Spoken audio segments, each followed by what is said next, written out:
ঘড়ী আৰু কেলেণ্ডাৰক ভুলতো এইটো দিশত ৰাখিব নালাগে। ই অশুভ সংকেত দিয়ে। ঘড়ী আৰু কেলেণ্ডাৰৰ কাৰণে বাস্তুশাস্ত্ৰত মহত্বপূৰ্ণ দিশ নিৰ্ণয় কৰা আছে। বাস্তুশাস্ত্ৰ মতে ঘৰত থকা প্ৰতিটো বস্তুৰে পজিটিভ আৰু নেগেটিভ দুই প্ৰকাৰৰে এনাৰ্জি থাকে। যদি এই বস্তুসমূহ সঠিক দিশত সঠিক ঠাইত নাৰাখে তেন্তে ই নেগেটিভ এনাৰ্জি বিয়পায়। আমাৰ সকলোৰে ঘৰত ঘড়ী আৰু কেলেণ্ডাৰ থাকে। ঘড়ীয়ে আহি থকা সময়ৰ বিষয়ে আমাক জাননী দি থাকে।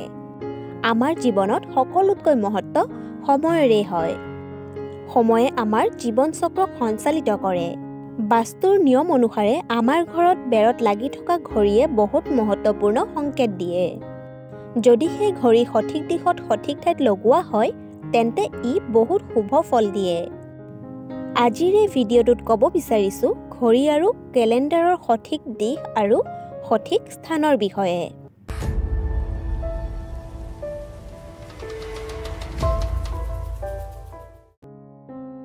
বাস্তুশাস্ত্ৰ অনুসৰি ঘড়ী আৰু কেলেণ্ডাৰ যদি সঠিক দিশত লগায় তেন্তে নিশ্চয় শুভ ফল পাব।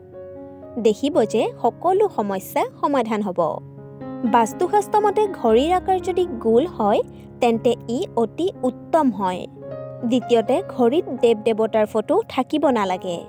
আজিকালি বজাৰত দেখা যায় যে ঘড়ীত ভগৱানৰ ফটো লগোৱা থাকে। তেনেকুৱা ঘড়ী ভুলতো ঘৰত লগাব নালাগে। তৃতীয়তে বন্ধ ঘড়ী ঘৰত ৰাখিব নালাগে। ইয়াৰ অশুভ পৰিণাম দেখা পোৱা যায়। ঘড়ী সদায় সঠিক সময়ত ৰাখিব লাগে। যদি বিচাৰে অলপ সময় আগুৱাই ৰাখিব পাৰে, কিন্তু কেতিয়াও সময় পিছুৱাই ৰাখিব নালাগে। বাস্তুশাস্ত্ৰ মতে বন্ধ ঘড়ীয়ে দুৰ্ভাগ্য লৈ আহে। এইবাৰ জানি লওক ঘড়ী ৰখাৰ সঠিক দিশৰ বিষয়ে। বাস্তুশাস্ত্ৰ মতে ঘড়ীক কেতিয়াও দক্ষিণ দিশত লগাব নালাগে। দক্ষিণ দিশটো মৃত্যুৰ দিশ বুলি মনা হয়। ঘড়ী সদায় পূব বা উত্তৰ দিশত ৰাখিব লাগে। আৰু এটা কথা মনত ৰাখিব, যাতে ঘড়ী কেতিয়াও মুখ্য দুৱাৰৰ ওপৰত নাৰাখে।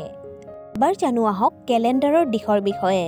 ঘড়ীয়ে সময়ৰ কথা বুজায় আৰু কেলেণ্ডাৰে শুভ অশুভ তিথিৰ বিষয়ে অৱগত কৰায়। সেইকাৰণে কেলেণ্ডাৰ সদায় সঠিক দিশত লগাব লাগে। কেলেণ্ডাৰ সদায় পূব বা উত্তৰ দিশত লগোৱাটোহে উত্তম বুলি মনা হয়। কেতিয়াও পুৰণা কেলেণ্ডাৰৰ ওপৰত নতুন কেলেণ্ডাৰ লগাব নালাগে। এনেকুৱা কৰিলে ঘৰত নেগেটিভ শক্তিৰ প্ৰভাৱ পৰে। আশা কৰোঁ ভিডিঅ'টো চাই ভাল পালে। যদি ভিডিঅ'টো চাই ভাল পালে তেন্তে like, comment, share and subscribe কৰিবলৈ কিন্তু নাপাহৰিব।